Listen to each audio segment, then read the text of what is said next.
അത്ഭുതങ്ങളിൽ വെച്ച് അത്ഭുതമാണ് എന്ത് ജീവിതം. ജീവിതത്തോളം വലിയൊരു അത്ഭുതം ഈ ഭൂമിയിലില്ലെന്നാണ് കേട്ടോ.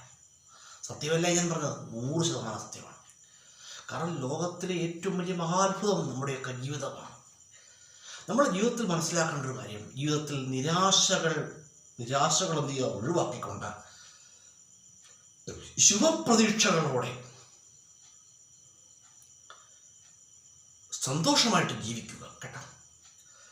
ഉള്ളതുകൊണ്ട് നമ്മൾ എന്ത് ചെയ്യുക, തൃപ്തിപ്പെടുക. ഉള്ളതുകൊണ്ട് തൃപ്തിപ്പെട്ടുകൊണ്ട് എന്ത് ചെയ്യുക, ഉള്ളതിൽ തൃപ്തിപ്പെട്ടാൽ മാത്രമേ നമുക്ക് എന്ത് ചെയ്യാൻ കഴിയുള്ളൂ, ജീവിതത്തിൽ സന്തോഷം ഉണ്ടാവുകയുള്ളൂ.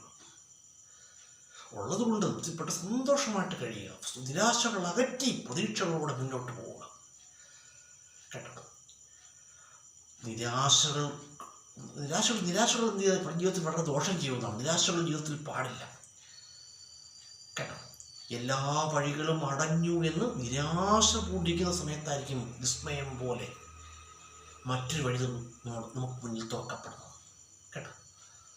അതെപ്പോഴും നമ്മൾ മനസ്സിലാക്കണം. ജീവിതത്തിൽ സൊല്യൂഷൻ ഇല്ലാത്ത യാതൊരു പ്രശ്നങ്ങളുമില്ല. എല്ലാ പ്രശ്നങ്ങൾക്കും എന്തുണ്ട്, പരിഹാരമുണ്ട്.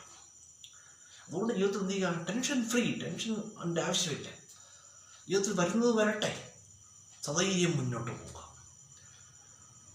കേട്ടോ. അതുപോലെ തന്നെ കടലിലെ ഓരോ തിരമാലയും കരുതുന്നൊരു കാര്യമുണ്ട്. എന്താണെന്ന് അറിയാമോ? കടലിലെ ഓരോ തിരമാലയും വിചാരിക്കുന്നത് ഞാൻ ഇപ്പോൾ ഈ കടലിൽ നിന്നും വേർപെട്ടു പോകുമെന്നാണ്. പക്ഷേ നടക്കുന്നത് മറിച്ചാണ്. സത്യമല്ലേ? തിരമാലകൾ കരയിലേക്ക് വരികയും പിന്നീട് എന്ത് ചെയ്യും, നിമിഷങ്ങൾക്ക് കടലിലേക്ക് മറയുകയും ചെയ്യുകയാണ്. നമ്മുടെ ജീവിതത്തിൽ വ്യാകുലതകളുടെ ആവശ്യമില്ല കേട്ടോ. നല്ലത് ചിന്തിക്കുക, നല്ലത് പ്രത്യേകം, നല്ല ചിന്താഗതികൾക്ക് നമ്മെ അങ്ങ് ഉയർത്താൻ കഴിയുമെന്നാണ്. നമ്മുടെ ജീവിതത്തിലെ നന്മകൾക്ക് നമ്മെ വളർത്തുവാൻ കഴിയുമെന്നാണ് കേട്ടോ. നമ്മുടെ ജീവിതത്തിൽ സൗഭാഗ്യങ്ങൾ കൊണ്ടുതരാൻ ആർക്കേ കഴിയുള്ളൂ. നമ്മൾ ചെയ്യുന്ന നന്മ നിറഞ്ഞ പ്രവൃത്തികൾക്ക് മാത്രമേ കഴിയുകയുള്ളൂ. അതുകൊണ്ട് ജീവിതത്തിൽ എന്ത് ചെയ്യുക, നന്മകൾ പ്രവർത്തിക്കുക.